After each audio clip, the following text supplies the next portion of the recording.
Hello, good evening everyone. I hope you all are doing well. I am Renu, legal expert at HitBullsEye. Today we are going to discuss about a very burning topic, that is the legality of the child marriage. There has been a lot of ambiguity around this topic. So before going into the topic of child marriage, first of all we need to understand how a valid marriage is constituted, what are the conditions or essential conditions to constitute a valid marriage. So starting with the concept of marriage under Hindu law. First of all, we need to discuss that under Hindu law, marriage is considered as a sacrament, not as a contract. Now, what is the difference between a sacrament and a contract? Sacrament is considered to be a holy union between two people, a man and a woman. So, it is an enduring bond of the husband and wife, which is permanent and tied even after death. Once it is tied, it cannot be untied. But in the modern concept of marriage, this theory does not hold true, because we all are aware about the concept of divorce. So we cannot say that now at present in the modern era the Hindu marriage is a sacrament, because there is also an element of contract, because now consent, as we all know, to constitute a valid contract there has to be consent between the parties. Similarly, to constitute a valid marriage, consent has to be there between the parties. So the nature of modern marriage is contractual and not purely sacramental. So marriage without consent is not a valid marriage. So for the present era we can say that the Hindu marriage is a semblance of both a sacrament as well as a contract. It has the semblance of both as a sacrament, that in Hindu laws it is considered to be a holy union between the husband and wife, and it also has the essence of a contract, because consent of both the parties is considered very much important. Now coming on to the next slide, we will discuss about the essential ceremonies of a valid Hindu marriage. So first of all, what is the prerequisite to constitute a valid marriage is that both the parties must be Hindu. Now who is a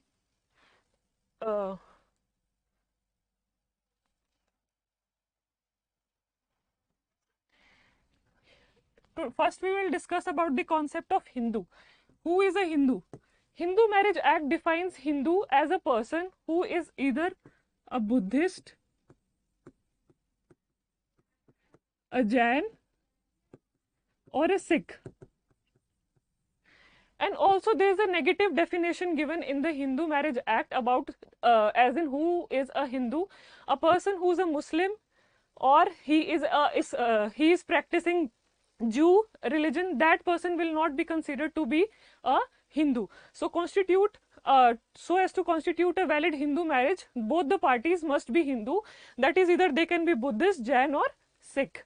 Next is solemnized. The marriage should be solemnized in accordance with the customary rites and ceremonies of either party thereto. Now what we understand from this is that now that we have discussed that a Hindu covers a Jain also, a Sikh, and a Buddhist. So there may be a case where a marriage is taking place between a Jain boy and a Sikh girl. So it is not necessary that there is a certain category of ceremonies which have been provided in the Hindu Marriage Act. There is no set straitjacket formula that only and only if these ceremonies will be performed, then only the marriage will be considered to be a valid marriage. To constitute a valid marriage, marriage can be performed by way of customs of either of the parties. It can be, as I just gave you an example, marriage taking place between a Jain boy and a Sikh girl. It may take place in the form of Anand Karaj, following the customs of the Sikh girl, or it can be in the form of Saptapadi. That is, we know Hindu marriages take place in the form of Saptapadi, where the boy and the girl take 7 rounds around the holy sacred fire. So that can also be the valid ceremony to constitute a valid marriage. Such rites and ceremonies include the Saptapadi, that is taking of 7 steps by the bridegroom and the bride jointly before the sacred fire. The marriage becomes complete and binding when the 7th step is taken. So now this is one instance of when there is a marriage between two Hindus, say we can say between two Jains is there, this ceremony may be performed. Similarly, if two Sikhs are getting married, Anand Karaj is also a valid ceremony. Next is, the act does not prescribe any special ceremony for a Hindu marriage, which I have just told you that there is no straitjacket formula defined in the Hindu Marriage Act that only and only if you will perform these ceremony, then only your marriage will be void.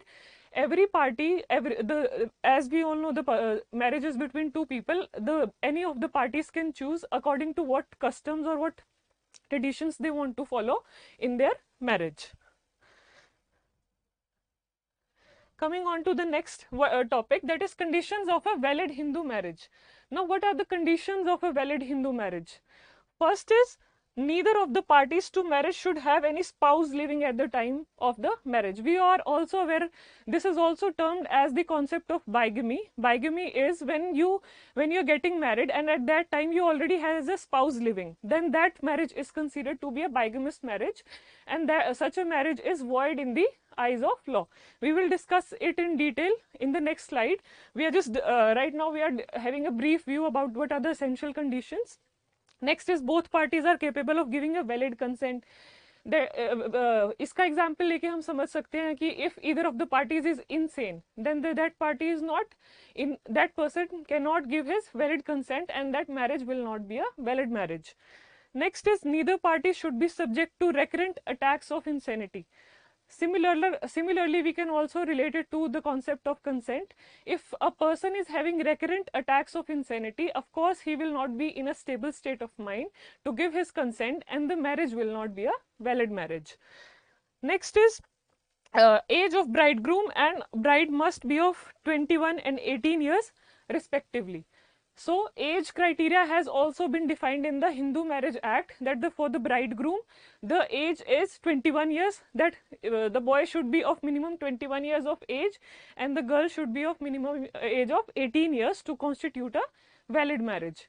Next, they must not be spindas to each other, that we will discuss in detail in the next slides, and they must not be within prohibited degrees of relation. This is also just coming up in the next slide.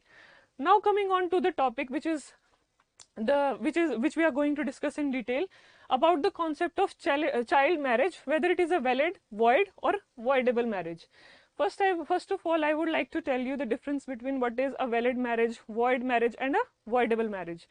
Valid marriage की significance क्या है? That if a marriage takes place and suppose divorce proceedings takes place, then the wife has the right to claim maintenance because it was a valid marriage.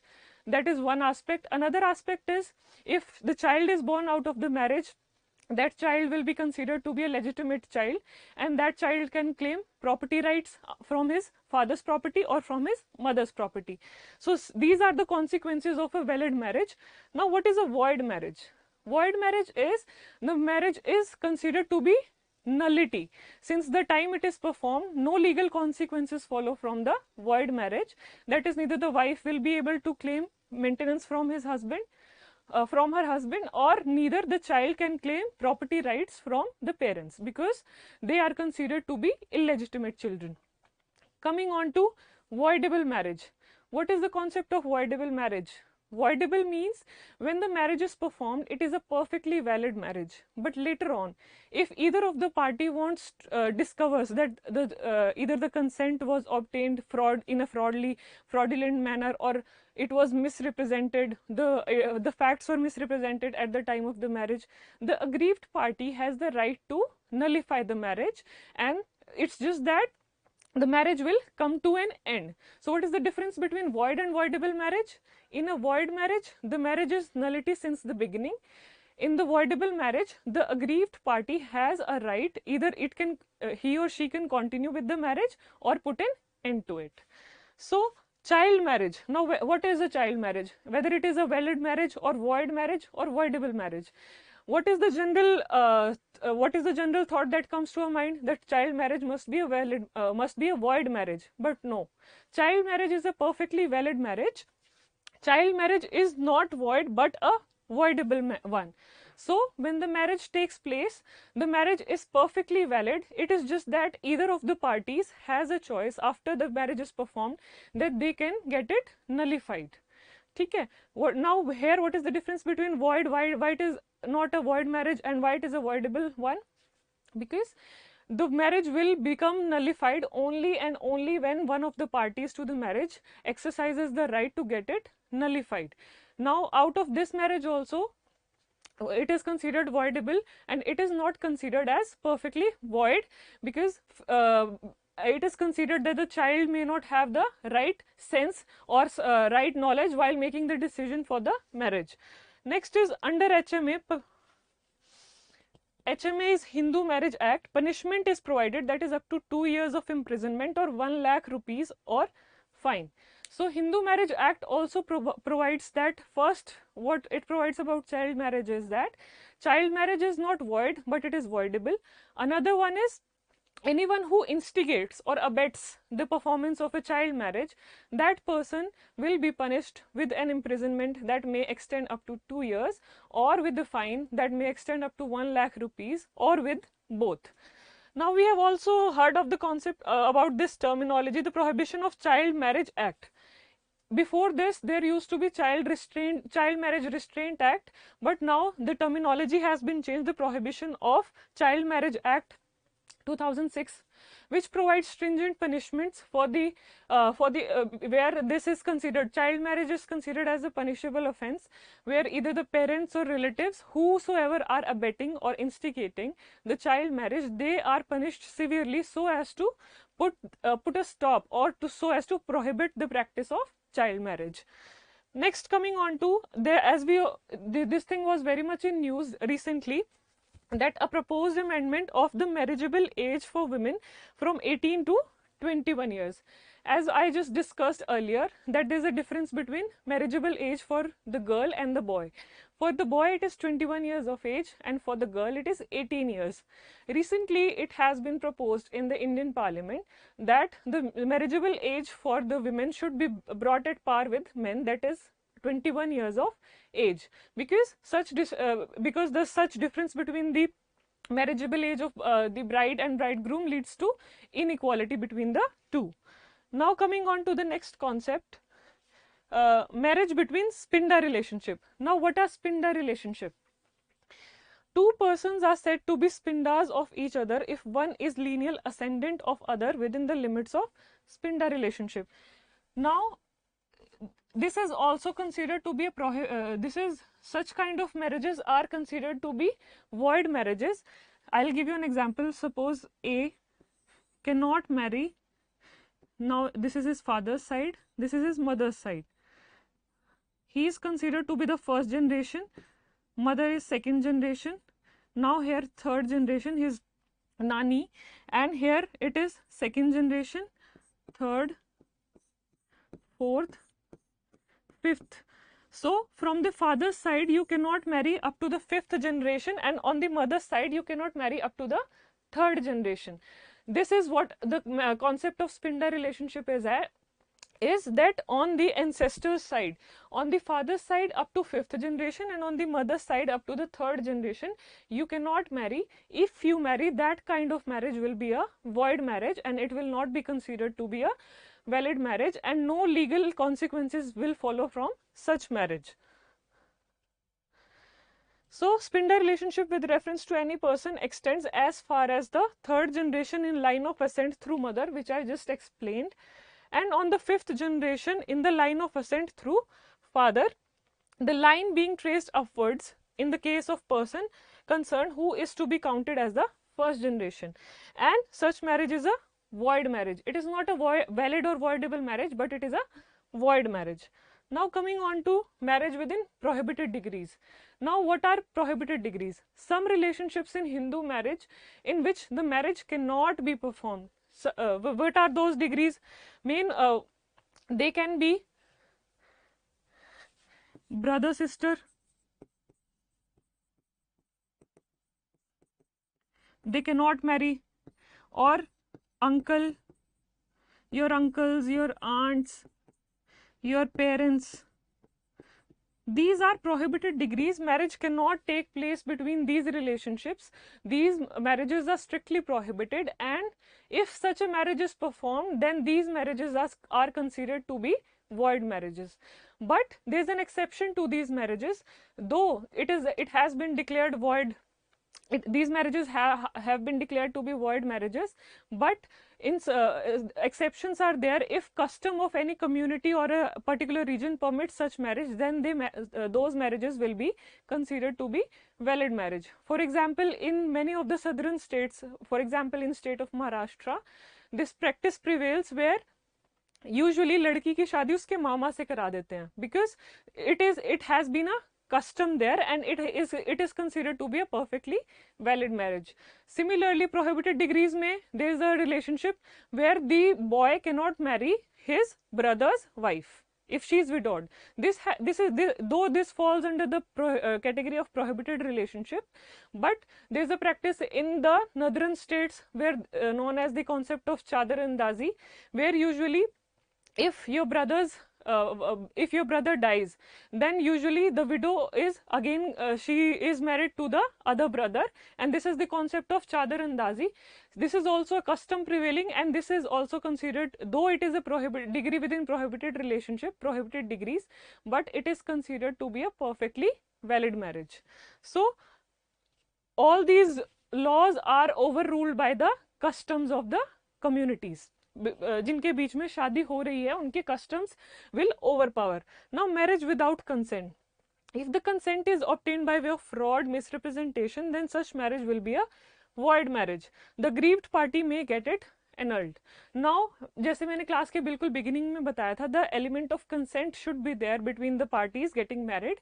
If that consent has been obtained by way of fraud or misrepresentation, then the aggrieved party whose consent has been obtained by fraud or misrepresentation can claim divorce from the party. It is a ground for divorce, and such a marriage will be considered to be a voidable marriage. Voidable marriage, again, it will not be invalid since the beginning. You will have to get it nullified from the court. If you don't get it nullified from the court, it will be considered to be a perfectly valid marriage. Now coming on to the next, status of a bigamous marriage. What is a bigamous marriage? If at the time of the marriage you have a spouse living at that time, then if you still subsequently perform another marriage, that is considered as a bigamous marriage. And bigamy is not just prohibited by the Hindu Marriage Act, but it is also a punishable offence under our Indian Penal Code, which provides punishment or imprisonment, or maybe it also provides for fine for committing the offence of bigamy. If either party, now what is bigamy? If either party has a spouse living at the time of marriage, then the subsequent marriage will be void. First marriage has to be a perfectly valid marriage. Now, if the first marriage was not valid, for example, if it was performed between prohibited degrees, or it was prohibited between prohibited degrees, or it was between this pinda relationship, it will be a void marriage. So, if the person subsequently performs another marriage, it will be a valid marriage. It will not be a bigamous marriage. It is a ground of divorce. Now, bigamy is a ground of divorce, but also a punishable offence under IPC. Now, bigamy is also a ground of divorce. If you perform a second subsequent marriage, then your spouse from the first marriage you can claim it as a ground of divorce to seek divorce from you. Now, this is also another controversial subject which has been going on in our country about the concept of same-sex marriage. India does not recognize same-sex marriage, even though the Supreme Court has time and again talked about the rights of LGBTQs, and many rights have been provided to them, like right to privacy, or they are also considered as, even when there's a provision for separate washrooms for them, or similarly various rights have been recognized for LGBT communities, but so far there has been no law related to the same-sex marriage. It is still it is a very untouched and not very much researched concept. Our country does not possess any law governing same-sex marriage. So far there is no law covering this aspect. We are still waiting on that. There have been various recommendations of various law commissions, and various search reports have been submitted regarding the same, considering the concept of same-sex marriage in various countries. For example, in the country of USA, many states have legally recognized the same-sex marriage, but also on the same side, it is considered to be very conflicting with our Indian culture. So many aspects have to be kept in mind while framing the laws. So this is going to take a little while. So I hope with this note, I would like to end the session, and I hope you guys enjoyed the session. Thank you.